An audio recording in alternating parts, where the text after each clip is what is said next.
쓰셨습니다. 이렇게 한번 서로 한번 인사하시겠습니까? 제 옆에 앉아주셔서 행복합니다. 그런 의미에서 한턱 쏘겠습니다. 작년에 이어서 우리 에베소서를 가지고 함께 말씀의 은혜를 계속해서 받겠습니다. 에베소서 1장에서 3장까지는 후에마의 나라고 하는 존재가 누구인가, 그것에 대한 레슨 교훈입니다. 하나님은 8가지로 우리에 대한 자존감과 우리 스스로의 셀프 아이덴티티를 하나님께서 8가지로 말씀을 하셨어요. 첫째로 나는 누구다, 성자다. 내가 왜 거룩한 자녀인가? 내 속에 예수 그리스도가 계시니까. 그래서 우리는 예수 그리스도를 믿는 순간 저와 여러분은 하나님 앞에 나는 성자입니다. 믿으시면 아멘. 두 번째로 나는 누구예요? 부자다. 내가 왜 부자인가? 세상적으로 힘들고 경제적으로 아직도 헤어나지 못하는데 어떻게 내가 부자인가? 여러분, 부자인 이유가 있습니다. 이 세상의 모든 천지를 창조하신 분은 누구예요? 하나님이죠. 그러면 그 하나님을, 예수 그리스도를 믿는 순간 그 하나님이 나의 무엇이 되십니까? 아버지가 되세요. 그러면 아버지의 것이 누구 거예요? 내 것. 이제 그런 의미에서 나는 부자다라고 하는 고백을 스스로가 할 수 있는 거예요. 그 다음에 세 번째로 나는 뭐해요? 기도해요. 왜 기도할까요? 내 기도를 하나님이 들으시니까. 특히 성령님이 내 안에 들어오셔서, 예수 그리스도가 내 안에 들어오셔서 그 고백이 내 입술을 통해서 하나님 앞에 바쳐지는 것이 기도입니다.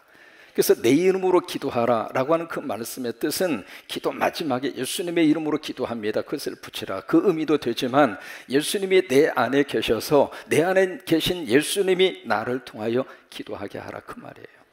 그래서 내 기도를 하나님께서 내가 기도하면 우리 아버지가 그 기도를 들으시고 응답하셔요. 그래서 후에마이 나는 누구인가? 나는 기도한다. 그 다음에 나는 무엇을 받았어요? 구원받았어요. 여러분, 지금이라도 하나님이 나를 부르신다면 천국 갈 줄로 믿으시면 아멘. 그것이 바로 내가 구원받았습니다 라고 하는 그 말씀의 고백의 의미입니다. 그리고 다섯 번째로 나는 하나님의 무엇이에요? 걸작품, God's masterpiece. 그냥 어떻게 하다가 실수로 이 땅에 우리가 태어난 존재가 아니라, 여러분, 어떤 사람이라 할지라도 이 세상에 태어난 하나님의 거룩한 백성들은 하나님이 지으시고 하나님이 창조하시고 하나님이 만드신 하나님의 걸작품이에요. 그런데 그 다음에 보시면 나는 무슨 중이에요? 공사 중이에요. 아직 지어져 가고 있습니다. 아직 완성된 게 아닙니다. Under construction. 아직 공사가 끝나지 않았어요. 나도 공사 중이고 함께 살고 있는 아내도 공사 중이고, 특별히 여러분 부모님으로서 자녀들, 우리 귀한 이 자녀들 모두가 다 아직 끝나지 않았습니다. 하나님이 어떻게 축복할지 몰라요. 여러분, 기도하면서 기대하시기 바랍니다. 그래서 여러분, 우리 모두가 다 I am under construction, 아직 공사 중이라고 하는 거예요. 그 다음에 나는 무엇을 맡았어요? 비밀을 맡았어요. 비밀 중에 가장 위대한 비밀이 무엇인가? Jesus Christ, 예수 그리스도입니다. 예수님이 최고의 비밀이에요. 그 예수 그리스도를 가리켜서 하늘의 비밀이라 그랬어요. 여러분, 그 하늘의 비밀은 누구든지 맡고 있는 게 아닙니다. 하나님이 주셔야 맡을 수 있습니다. 그래서 저와 여러분은 누구인가? 후에마이 나는 비밀을 맡은 자이고, 마지막으로 나는 어떤 인생을 살아요? 성공 인생을 살아요. 왜 우리가 successful life를 살 수 있도록 우리가 개런티를 받았을까? 이유는 하나입니다. 하나님 우리를 사랑하시니까. 성경을 우리가 꼭 짜서 엑기스의 한 구절로 톡 떨어지는 구절이 있다면 요한복음 3장 16절, 하나님이 세상을 이처럼 사랑하사. 그 이처럼이라고 하는 사랑의 대상 가운데 구체적으로 누가 들어가는가? 저와 여러분입니다. 하나님이 그렇게 우리를 사랑하십니다. 믿으시면 아멘. 믿으시면 아멘. 그 사랑 때문에 내가 이 땅에 사는 동안 I am successful life, 내가 성공적인 인생을 사는 거예요. 그 다음에 에베소서 4장에서 6장까지는 What do I do? 그렇다면 나라고 하는 존재를 확인한 다음에 이 땅에서 내가 어떻게 살 것인가? 세 가지를 말씀드렸습니다. 첫째는 하나됨으로 살아라. 여러분, 성령은 우리를 하나가 되게 하세요. 근데 마귀와 사탄은 우리를 자꾸 분리시킵니다. 부부지간에도 분리시키고 부모와 자식지간에도 분리시키고. 근데 예수 그리스도 안에서 우리가 어떻게 살 것인가? 이제는 성령 안에서 하나가 되고, 말씀 안에서 하나가 되고, 은혜 안에서 하나가 되고. 아멘해 주시면 얼마나 좋겠어요. 새해 하나가 되어서 살고. 두 번째로 어떻게 살까? 성숙됨으로 살라 이거야. 작년보다는 금년 성숙하고. 여러분, 믿음 안에서 자라는 것이 하나님의 축복이잖아요. 세 번째로 주신 말씀이 새롭게 됨으로 살라. 그 말씀을 우리에게 두 번째 시간을 오늘 이 시간에 주고 있습니다. 그래서 What do I do? 내가 예수 믿는 사람으로서 어떻게 이 세상에서 살까? 2016년 새해를 시작하면서 하나님이 주시는 말씀이 어떻게 살라? 새롭게 살라. 여러분, 어떻게 살아요? 새롭게 살아요. 여러분, 아우구스틴이라고 하는 하나님의 종이 있습니다. 중세기에 참 위대한 하나님의 종이죠. 저 아우구스틴 또는 어거스틴, 똑같은 사람의 이름이에요. 저 사람 이름 앞에는 ST라고 하는 게 붙습니다. 그 뜻은 성자라고 하는 뜻입니다. 처음부터 저 어거스틴이 성자가 된 게 아니거든요. 못된 짓 많이 했던 사람이고 불량자로 살았던 사람이고, 특별히 이교도에 빠져서 그 삶 자체가 엉망이었습니다. 성적으로 문란하게 그렇게 살았어요. 근데 저 아들을 놓고 그 뒤에 어머니 모니카가 눈물로 기도합니다. 무려 20년 동안 어머니의 눈물의 기도가 위대한 하나님의 아들 어거스틴을 만들어낸 거예요.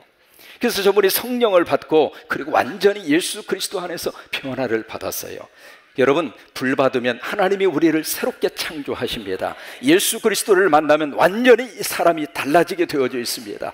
그래서 저분이 그렇게 달라졌어요. 그런데 어느 날 길을 걷다가 옛날에 함께 놀았던 여자가 어거스틴을 딱 알아보고 다가와서 코맹이 소리를 합니다. 자기야, 나하고 놀다가, 그러면서 이제 유혹을 하는 거예요. 옛날에 함께 놀았던 그 정이 있어서 어거스틴에게 그렇게 접근했을 때, 그때 어거스틴이 했던 말이 바로 저 말입니다. 너는 너지만 나는 예전의 내가 아니다. 한번 해보실까요? 너는 너지만 나는 예전의 내가 아니다. 그래요. 너는 그냥 세상에 묻혀서 세상식으로 너는 아직도 살고 있지만 난 아니다 이거예요. 여러분, 우리 예수 그리스도 안에서 저와 여러분은 옛날의 내가 아닙니다. 그래서 예수님 안에서 저와 여러분이 새로워졌어요. 그래서 우리들을 향하여 기독교인, 영어로 말하면 크리스찬이라고 하는 말을 붙이는 거예요.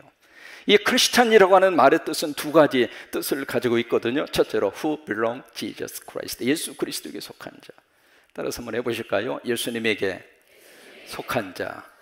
그러니까 크리스찬이라고 하는 말의 뜻은 소속이 달라졌다 그 말이에요. 전에는 땅에 속해 있는데 이제는 하늘에 속한 자로 바뀌어졌어요. 전에는 어둠에 속해져 있었는데 이제는 빛의 소속으로 달라진 거예요.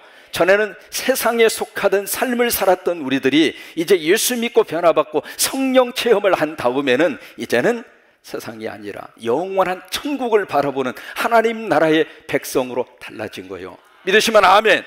그래서 내가 크리스찬이 됐다고 하는 이야기는 Who belong to Jesus Christ, 나는 예수님에게 속했다고 하는 거예요. 또 하나, 이 크리스찬이라는 말의 뜻은 Follow of Jesus, 예수 그리스도를 따르는 자. 다른 것 따라가는 사람이 아니에요. 예수님 따라가는 사람이에요. 그러면 예수님 따라가는 사람은 누구 비율을 맞춰야 돼요? 크게 한번 대답해 보세요. 누구 비유 맞춰야 돼요? 다시 한번, 누구 비유 맞춰야 되고, 다시 한번, 그러면 누구 눈치를 봐야 돼요? 예수님 눈치를. 그게 크리스찬이라고 하는 뜻이에요.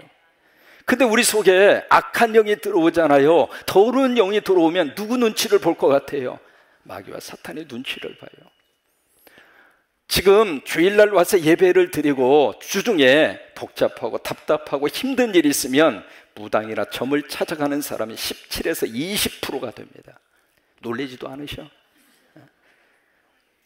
양다리 작전을 거치는 거죠. 한쪽으로 예수님 믿고 한쪽으로 무당에게 찾아가고.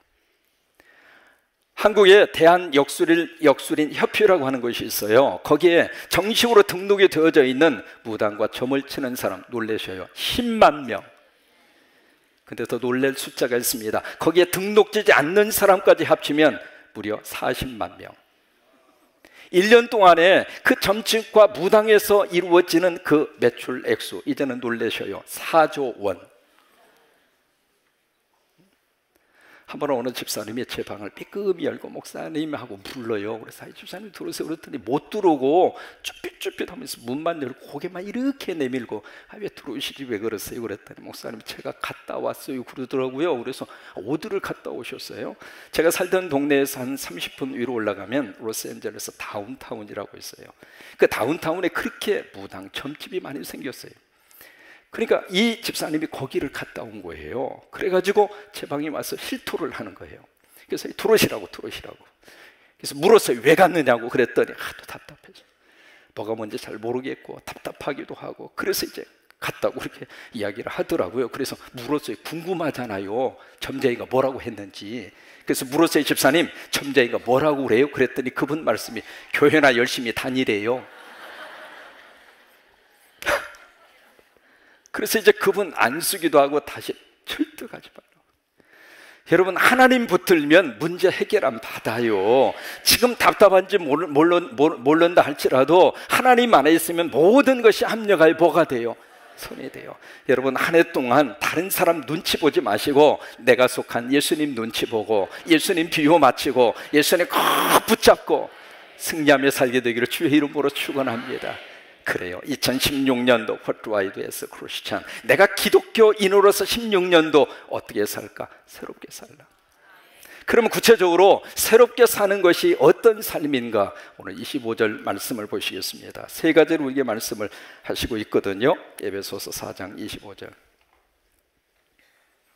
같이 있습니다. 그런즉 거짓을 버리고 각각 그 이웃과 더불어 참된 것을 말하라. 이는 우리가 서로 지체가 되면. 첫째로 여러분, 새롭게 산다는 이야기가 무엇일까? 거짓을 버려라. 지금 말이죠, 우리 사회 속에 너무 많이 지금 뿌리를 내리고 있는 악한 영 중에 하나가 거짓의 영입니다. 그 영이 교회 속에서도 들어와 있고 우리 심령 안에도 들어와 있고, 사람이 친한 사람을 만나서 10분 동안 대화를 나누면 그 친한 사람의 관계 속에서 거짓말을 몇 번 할까? 한번 리서치를 해보니까 2번에서 3번을 한다는 거예요. 사람은 벌써 4살부터 5살이 되면 거짓말을 하기 시작하는 거예요. 내가 거짓말을 해야 유익하다고 하는 것을 그때부터 눈치를 채고 하는 거예요. 그러니까 너무 거짓말이 지금 난무하는 세상에서 우리들이 살고 있습니다. 영국에서 거짓말 대회를 했어요. 한 사람이 나와서 거짓말을 하는데, 제가 오는데 말이죠, 큰 바위가 거미줄에 딸렁딸렁 매달린 것을 나는 봤어요, 그러는 거예요. 그러니까 두 번째 사람이 딱 올라와서 이야기하기를, 저는요 두부를 먹다가 이빨이 다 망가져가지고 치과 갔다 오는 중이라고. 세 번째 사람이 딱 등단을 해서, 저는요 지금까지 한 번도 거짓말을 한 적이 없습니다. 그날 특등 탄 사람이 그 사람이야. 참 누구나 다 할 거 없이 우리 분위기 자체도 그러고 우리 사회 자체도 그러고 거짓말을 하고 거짓말을 듣고 그 속에서 살아요. 며느리가 시어머니가 하는 거짓말 여러분 기억하셔요? 모처럼 말 시어머니가 집에 왔거든요. 근데 가려고 하는 순간 며느리가, 어머님 며칠 더 쉬었다 가세요. 그 거짓말이라는 거예요. 또 용돈을 보내드렸는데 그 다음에 딱 문자 오기를, 어머님 죄송해요, 많이 못 보내드려서. 또 반찬을 이렇게 먹으면서, 나는 어머님 반찬이 세상에서 최고로 맛있어요. 이것도 거짓말이라는 거예요. 또 하나, 나는 어머님처럼 시어머니가 될래요. 그것도 거짓말이에요. 어느 교회에서 목사님이 설교 끝나고 나서 주일 예배 마치기 전에, 다음 주 설교 주제는 거짓말입니다. 그 대신에 여러분들이 성경 본문 마가복음 17장을 꼭 읽어보시기 바랍니다. 그렇게 하고 예배를 마쳤어요. 그 주일날이 됐죠. 설교하기 전에 과연 성도들이 얼마나 마가복음 17장을 읽었나, 그게 궁금해서 물었습니다. 여러분, 지난주 광고에 드린 대로 마가복음 17장 읽으신 분이 있으면 손 들어보세요 그랬더니 여기저기서 손을 드는 거예요. 여러분, 마가복음 17장 있어요 없어요? 없거든요. 그러니까 읽지도 않았는데 읽었다고 손을 들은 거예요. 이게 참 우리 속에 이 거짓에 대한 것이 참 많이 우리 속에 뿌리 내려져 있습니다. 여러분, 거짓말할 수밖에 없는 환경이라 할지라도 2016년도 새해 거짓을 버리고 그렇게 저와 여러분이 사셨으면 좋겠어요. 정말 내 안에 거짓의 영이 떠나가게 하셔서 참된 것을 말하며 그렇게 새롭게 사는 저와 여러분이 될 수 있게 되기를 바랍니다. 두 번째로 26절 27절입니다 26절 27절 시작. 분을 내어도 죄를 짓지 말며 해가 지도록 분을 품지 말고 마귀에게 틈을 주지 말라. 여기 분을 내어도 그 이야기는 화가 나도 그 이야기예요. 여러분, 살다 보면 화낼 일이 있을까요 없을까요? 있을 수밖에 없어요. 아이고 목사님 화 내시면 안 되죠. 그럼 저 화 낼 수 있어요 없어요? 낼 수 있는 거예요. 그러니까 모든 사람들이 화를 낸다고 하는 그 감정 자체는 죄가 아니에요. 근데 중요한 것은 그 다음에 보시면 화가 난다 할지라도 어떻게 돼요? 죄를 짓지 말고. 그 화가 내 속에 차곡차곡 쌓여지기 시작하잖아요. 그 분노가 내 속에서 쌓여지기 시작하면 그것이 나중에 뭐가 되는가? 화병이 돼요. 전 세계 의학사전에 한국말 이름으로 등재가 된 병명 중에 하나가 화병입니다. 우리 안에 그 병이 너무 많아요. 그래서 그것을 빨리 풀어야 되는데 어떻게 푸느냐? 오늘 26절에 보시면 해가 지도록 분을 어떻게 하지 말고 품지 말고, 그 이야기는 화가 나더라도 분노가 일어난다 할지라도 그날 해결하라 그 말이에요. 그것이 그 다음 날까지 가지 아니하도록 여러분 잠자리에 주무시기 전에 그날 있었던 화, 분노 풀고 주무시라 그 말이에요. 왜냐하면 그 다음 절에 보시면은 마귀에게 뭘 주지 말라? 틈을 주지 말라. 제가 수원교도소 사역을 좀 1년 동안 했어요. 제가 사역을 했던 그분들은 거의 대부분 무기수나 사형수들입니다. 근데 그중에서 지금도 참 잊지 못하는 젊은 친구, 얼굴이 그렇게 잘생겼어요. 저하고 비슷하게 생겼어요. 근데 그 당시에 제가 만났을 때 그 친구 나이가 20대 초입니다. 너무 아까웠어요. 어떻게 이런 친구가 어떻게다가 무기수가 됐을까? 그래서 물었습니다. 그랬더니 군대 갔다가 이제 휴가차 이렇게 나왔는데 다방에서 애인을 만났어요. 만났는데 그 애인이 고무신을 거꾸로 신은 거예요. 여러분 부탁합니다. 고무신 제대로 신으세요. 그래서 고무신을 거꾸로 신고 자기를 배신하고 떠난다고 하는 그 말을 듣고 그 친구가 속에 화가 일어나죠. 분노가 일어나죠. 그것을 참지를 못하고 그냥 다방 안에 있는 부엌에 가서 칼을 갖다가 그 자리에서 죽인 거예요. 그래가지고 무기수가 됐어요. 여러분 화는 날 수 있지만은 분노가 일어날 수밖에 없는 그런 상황이지만 그 분노를 가슴에 품으니까 그 사이에 마귀와 사탄이 그 틈을 가지고 노려서 들어와서 살인자가 되게 했고 그 아까운 그 젊은 인생이 감옥에서 평생을 썩게 됐어요. 여러분 부부지간에도 화를 내고 부부지간에도 분노가 일어날 수 있습니다. 여러분 부부지간에 싸울 수 있을까요? 없을까요? 제가 묻습니다. 제가 비서실장하고 싸울 수 있어요? 없어요? 고마워요. 그러니까 부부지간에 서로 살다 보면 의견 맞지 않아서 싸울 수 있잖아요. 그런데 2006년도입니다. 전세 기네스북이라고 하는 게 있잖아요. 그 기네스북에 최장수 부부로 이름을 올린 분이 영국에 있는 바로 저분입니다. 남편 이름은 퍼시 에로 스미스라고 하는 사람이고 부인 이름은 플로렌스입니다. 저 당시에 남편의 나이가 105세, 부인의 나이가 100세. 그래서 결혼한 지 80년 동안 최장수 부부로 이렇게 행복하게 살아요. 기자가 물었습니다. 어떻게 그 많은 세월을 부부가 그렇게 행복하게 살 수가 있었습니까? 그때 남편이 했던 말, 저는 다른 말 하지 않습니다. 저는 딱 한마디 합니다.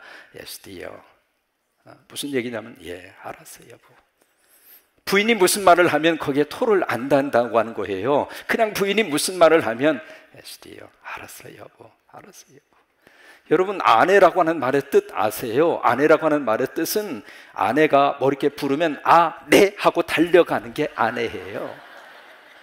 거기에 무슨 다른 잔소리, 다른 설명이 필요가 없어요. 비서실장 부르면 아, 네 알겠습니다 그리고 가는 게 아내라고 하는 거예요.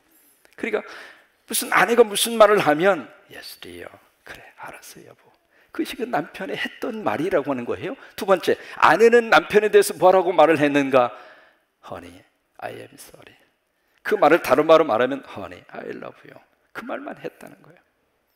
그 두 마디의 말이 서로 분노를 사귀고 화를 잘 매듭을 풀게 하고, 그래서 이 두 분이 그렇게 80년 동안 해로하고 행복하게 산 거예요. 여러분 가정 안에 있는 모든 분노도 하나님이 해결해 주시기를 바라고, 하나님께서 우리가 화가 날 때에도 하나님이 다 다스릴 수 있는 은혜를 주셔서 금년 한 해 동안 화내지 아니하고 분노가 쌓이지 아니하고 그렇게 새롭게 사는 저와 여러분이 되시기를 바랍니다. 세 번째입니다. 28절입니다. 같이 읽으실까요? 도둑질하는 자는 다시 도둑질하지 말고 돌이켜 가난한 자에게 구제할 수 있도록 자기 손으로 수고하여 선한 일을 하라. 이 도둑질하는 자는 더 이상 도둑질하지 말고, 이게 무슨 얘기냐면 성실하게 살아라 그래요. 성실하게 살아라. 여러분, 우리가 하나님 앞에서 주신 사명도, 사역도, 그리고 직업도, 우리 가정 모든 생활도 성실하게 하라. 한 해 동안 그 자리에 앉으셨으면 왔다 갔다 하지 말고 끝까지 앉아 계셔. 그러니까 우리가 하나님이 주신 사명을 누가 봐서가 아니라, 이것이 바로 우리가 코람 데오 센서입니다. 하나님 존전 의식이에요. 누가 앞에서 일하는 게 아닙니다. 하나님 앞에서. 하나님 앞에서. 금년 시작하면서 하나님 어떻게 시작할까요? 감동으로 주신 것이 신년 금식 성유였습니다. 개인적으로는 참 이 신년 금식 성유가 송구영신 예부터 시작을 해서 오늘 저녁까지 무려 10번 설교를 해야 돼요. 여러분, 이 자리에 서서 설교 한 편이 나오기까지에는 봄부터 서쪽새가 그렇게 울었나 보다. 그렇게 해서 설교 한 편이 나오는 거지 어느 날 갑자기 뚝딱하고 나오는 게 아니거든요. 근데 10번의 설교를 하는데 올라오는데 다리가 후들거려요. 근데 참 놀라운 것은 왔었으면 힘이 돼요. 왔었으면 하나님이 말씀을 주셔. 왔었으면 성령님이 음성을 주셔. 그래서 저는 이 금식하면서 그냥 설교만 쭉 하면은 계속 금식할 수 있을 것 같아. 여러분, 목회자로서 하나님께서 주신 이 목회의 사역을 나는 성실하게 하고 싶어요. 누가 봐서가 아닙니다. 어느 교인이 보고 누가 보고 그래서가 아니라 난 하나님 앞에서. 우리 삶도 마찬가지거든요. 어떻게 한 해를 우리가 살까? 성실하게. 성실하게. 여러분, 다윗을 보세요. 다윗은 아주 성실한 하나님의 사람이었어요. 그래서 하나님이 다윗을 그 이새를 통해서 사울 뒤에 왕을 세울 때 이새의 집에 보내잖아요. 나머지 7명 형제들은 다 집에 있었어요. 근데 막내 다윗만 들녘에 있었어요. 왜 그래요? 형설하게 그 일을 한 거예요. 그러니까 다윗을 보면 하나님이 왜 다윗을 들어 쓰셨을까? 그에게 성실함이 있는 거예요. 한국 근대사의 위대한 민족의 지도자 가운데 한 사람이 도산 안창호 선생님이세요. 그분은 LA 지역에 가시면은 도산 안창호 스트릿이라고 해서 길 이름이 있습니다. 그 정도로 LA에서도 인정을 해주어요. 한국의 성각자이었고 교육가이었고 정치인이었고. 근데 무엇보다도 도산 안창호 선생님의 가장 중요한 삶의 모습 가운데 하나가 성실이에요. 이분이 샌프란시스코에 가서 유학생활을 할 때예요. 힘들었으니까 남의 집 가서 허드렛 일을 하면서 생활비를 벌었거든요. 근데 처음에 가서 이제 계약을 하기를 1시간에 1불 받기로 하고 일을 했어요. 근데 이분이 일을 하는데 너무 성실하게 하는 거예요. 내 집을 청소하는 거죠. 구석구석마다. 그래서 주인이 바란다에서 가만히 이렇게 보니까 저렇게 동양인이 와서 청소를 하는데 저렇게까지 열심히 할 수가 없는 거예요. 그래서 청소 마친 다음에 불렀습니다. 당신은 어느 나라에서 왔습니까? I came from Korea. 나는 한국에서 왔습니다. 이 사람이 감동을 먹고 처음에 계약한 것보다도 덤으로 팁을 더 많이 줬어요. 그리고 하는 말이 참 인상적인 말을 합니다. 당신은 우리 집에 허드렛 일을 하기 위해서 온 청소부가 아니라 당신은 우리 집에 온 신사입니다. 여러분, 이 땅에 사는 동안 저 여러분 모두가 다 성실하게 살았으면 좋겠어요. 신앙생활도 성실하게 하고, 할렐루야!